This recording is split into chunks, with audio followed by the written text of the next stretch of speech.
Ahmedabad plane crash से जुड़ी बड़ी खबर आपको बताते हैं। हादसे वाली जगह से डीवीआर मिल गया है।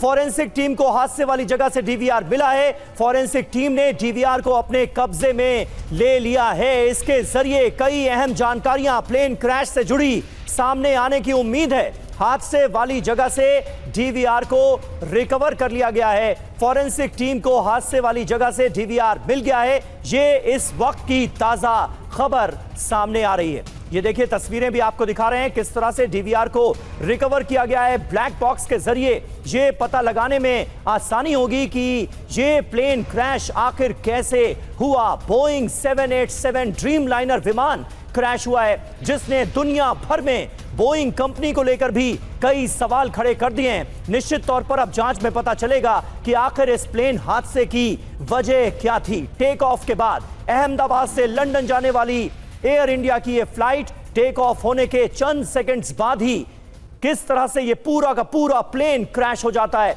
और इस विमान में सवार 242 लोगों में 241 लोगों की जान चली गई है। इस प्लेन हादसे में सिर्फ एक शख्स ऐसा है जिसका नाम है विश्वास, वो जिंदा बचा है। आखिर इस बड़े हादसे की वजह क्या थी? इसमें अहम रोल निभाएगा ये ब्लैक बॉक्स विमान का डीवीआर, जो कि अब रिकवर किया जा चुका है। कुमार कुंदन हमारे साथ जुड़े हुए हैं, उनसे बात करते हैं। कुमार कुंदन, डीएनए सैंपलिंग हो रही है, 242 यात्री मारे गए हैं इस विमान हादसे में। सबकी शिनाख्त करना बड़ा चैलेंजिंग है, बड़ा मुश्किल है। इस बारे में अब तक क्या क्या अपडेट है आपके पास?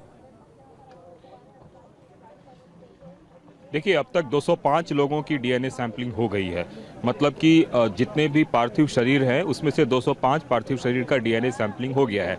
देखिए अंजलि, समझने वाली बात है, दो तरह की यहाँ पे कैजुअलिटीज है। एक कैजुअलिटी वो है जो कि इस हॉस्टल के अंदर हुई है। तो इस हॉस्टल के अंदर जिन लोगों की डेथ हुई है वो ऐसे लोग हैं जिनकी पहचान आराम से हो पा रही है।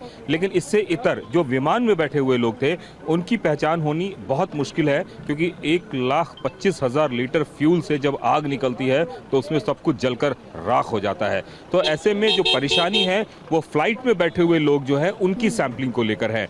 हमारे साथ अब से थोड़ी देर पहले एक अयूब शेख जुड़े थे जो मुंबई से आए थे। उन्होंने कहा कि हमने प्रशासन को इस बात की गुहार लगाई कि हमें एक बार बॉडी देखने दिया जाए, तो प्रशासन ने सिर्फ इतना ही कहा कि सवाल ही पैदा नहीं होता है कि आप बॉडी देख के इस बात का अंदाजा भी लगा सकते हैं कि कौन से आपके क्या रिलेटिव हैं। तो ये जो डीएनए सैंपलिंग का मामला है, इसमें अभी जो प्रशासन फॉर्म फिलअप करवा रहा है अंजलि, उसमें 72 घंटों का समय ले रहा है। मसलन किसी भी रिलेटिव से अगर वो फॉर्म फिलअप करवा रहा है और उससे उसका सैंपल ले रहा है तो 72 आवर्स का वक्त दे रहा है उनको, कि हमारी कोशिश है कि मैक्सिमम 72 आवर्स में हम आपको body hand over. Kumar Kundan, 72 घंटे के भीतर परिजनों को यह आश्वस्त किया गया है कि ये उन्हें पता चल पाएगा कि क्या जो यात्री मारे गए हैं उनमें कौन कौन से उनके परिजन हो सकते हैं। बहुत शुक्रिया कुमार कुंदन हमारे साथ जुड़ने के लिए, पूरी अपडेट देने के लिए। और अहमदाबाद विमान हादसे में यात्री और क्रू मेंबर के साथ साथ स्थानीय लोग भी इसका शिकार हुए। ऐसी ही एक बुजुर्ग महिला ने TV9 भारतवर्ष को बताया कि कैसे उनके अपने इस हादसे के बाद उनसे हमेशा के लिए बिछड़ गए। हादसों में कई लोगों ने अपने परिवार को खोया है। हमारे साथ दादी बेन मौजूद हैं, उनसे बात करते हैं।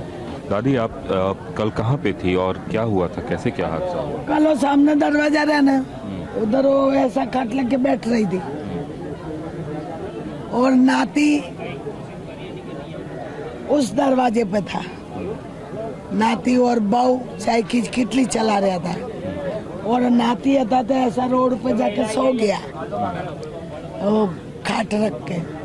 उधर उसको नींद आ गई, कौन सी नींद आ गई मेरे को पता नहीं था। अब मैं बैठ रही थी, उधर वही चाय बना रही थी, ऐसा धमाका हुआ, बम मलई ने।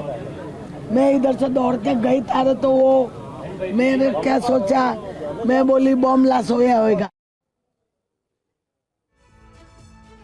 और सिविल अस्पताल के वार्ड के बाहर घायलों की लिस्ट लगा दी गई है ताकि परिजनों को कोई दिक्कत ना हो। देखते हैं हमारे संवाददाता गौरव अग्रवाल की ये ग्राउंड रिपोर्ट। यहाँ पर जो घायल हैं उनके नाम यहाँ पर लिखे गए हैं, वो तस्वीरें यहाँ पर लगाई गई हैं। ये तस्वीरें आप देख सकते हैं, ये लिस्ट यहाँ पर लगाई गई है। ये लिस्ट आप इसके अलावा यहाँ देखिए नीचे भी वो लिस्ट लगी